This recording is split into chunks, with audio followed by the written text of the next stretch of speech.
Соседский мальчишка дал ей имя.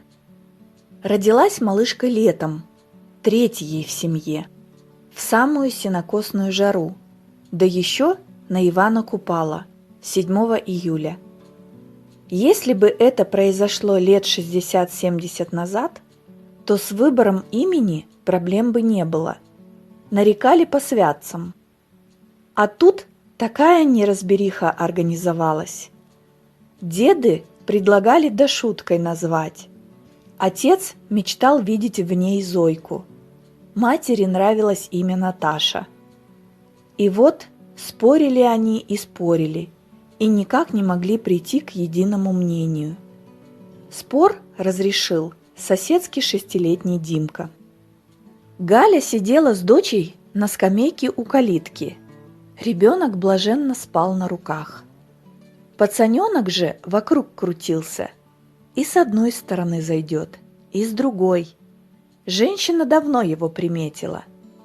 «Димка, иди сюда. Посмотреть малышку хочешь?» Она отбросила с личика гипюровый уголок. Димка долго рассматривал, а после и выдал. «Теть Галя, она на ангела похожа. Такая красивая!» А девочка, как подтверждая его слова, во сне широко улыбнулась. «Ангелина!» Мать перебирала на слух новое имя. «Ангелина Александровна!» Звучит. «Я вырасту и женюсь на ней!» Огорошил парнишка потенциальную тещу. Так Ангелиной и назвали. Когда в школу пошла, Димка уже в средние классы ходил. И, похоже, он был ее ангелом-хранителем. Все о ней знал, все примечал и постоянно был рядом. Когда парня забрали в армию, ей шел 13-й год. На проводах Димка посадил своего ангелочка рядом и весь вечер от себя не отпускал. Так уж получилось, что она провожала его. Утром, когда на вокзале прибыл поезд и началась посадка новобранцев, Ангелина не плакала, как многие. Была торжественно спокойна, в чем Димка уловил хороший знак. «Я скоро вернусь. Ты и не заметишь, как время пролетит. Не плачь», – утешал он мать. А девчонку подхватил на руки и поцеловал в лоб. «Жди меня.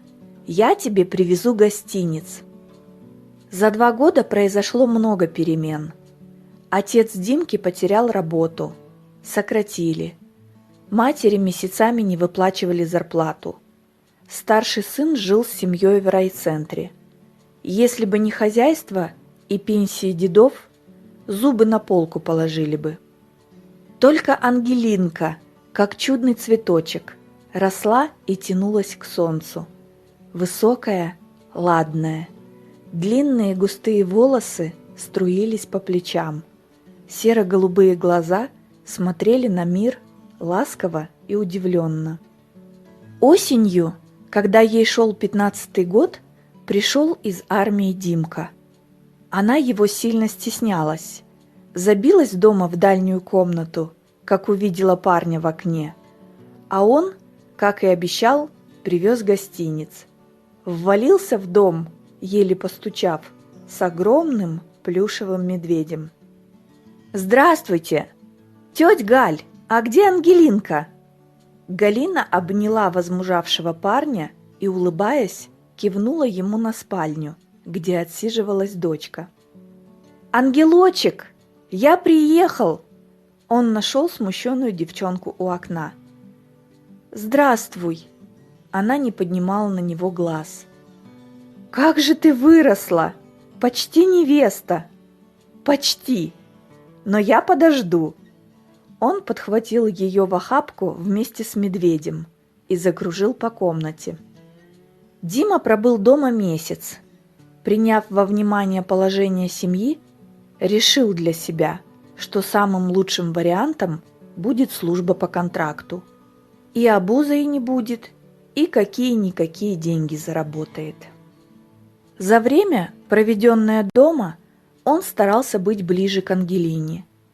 Из школы ее встречал, мороженым кормил. В выходной тащил в лес на лыжи. Где-то коньки раздобыл. Большеваты, но с 2 шерстяными носками как раз. Водил ее в школьную ледовую коробку, учил кататься, а сам шутил, дурачился.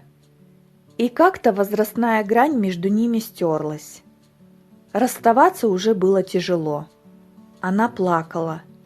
Он вытирал ее слезы и шептал: «Не плачь, мой ангелочек, учись, расти и хорошей. Хотя куда уж больше». Дима взял ее лицо в ладони.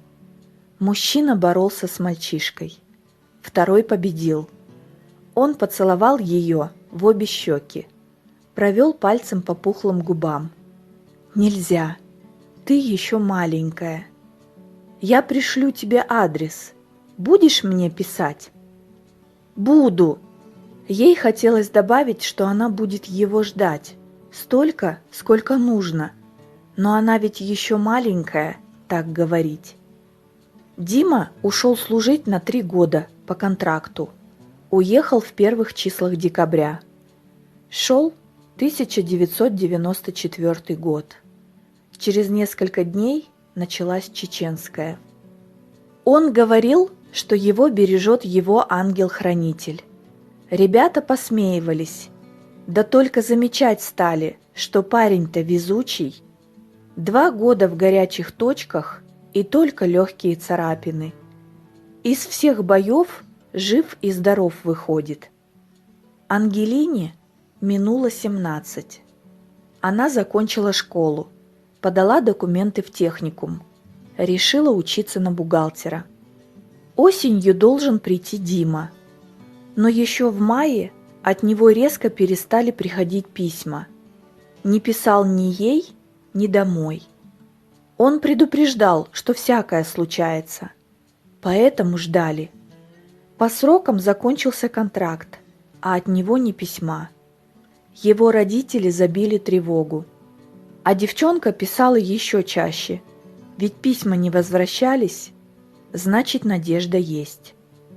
Прошел еще 1 год. На Димкину мать было жалко смотреть. Вся высохла в думах о сыне. Взгляд потух, а отец стал молчалив и задумчив.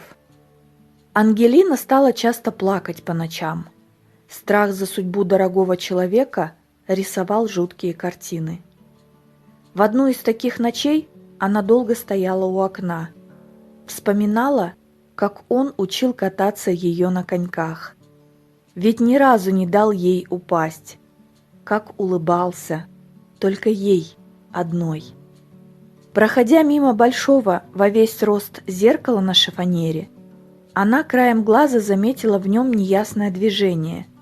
Подошла почти вплотную и всмотрелась в зеркальный мрак. Полная темнота и блики убывающей луны рисовали причудливые картины. Простояв так минуты 3, Ангелина стала ясно различать приближающуюся по ту сторону зазеркалья молодую пару. Парень вел девушку бережно, но уверенно, а она была одета в белое подвенечное платье. Это были Ангелина и Дима. Крик и глухой стук разбудил родителей. Они нашли дочь на полу, без чувств. Первое, что она сказала, придя в себя: «Он жив». Видение сбылось. Он приехал в день ее рождения с букетом роз. В этот раз со словами «Ты уже совершеннолетняя» он припал к ее губам, как путник, долго идущий по пустыне, в поисках спасительного родника. Сильно повзрослевший, с пробивающейся сединой на висках, на вопрос, как парень в 24 года мог посидеть, он только и сказал: «Солнце у них печет, а я жару не люблю.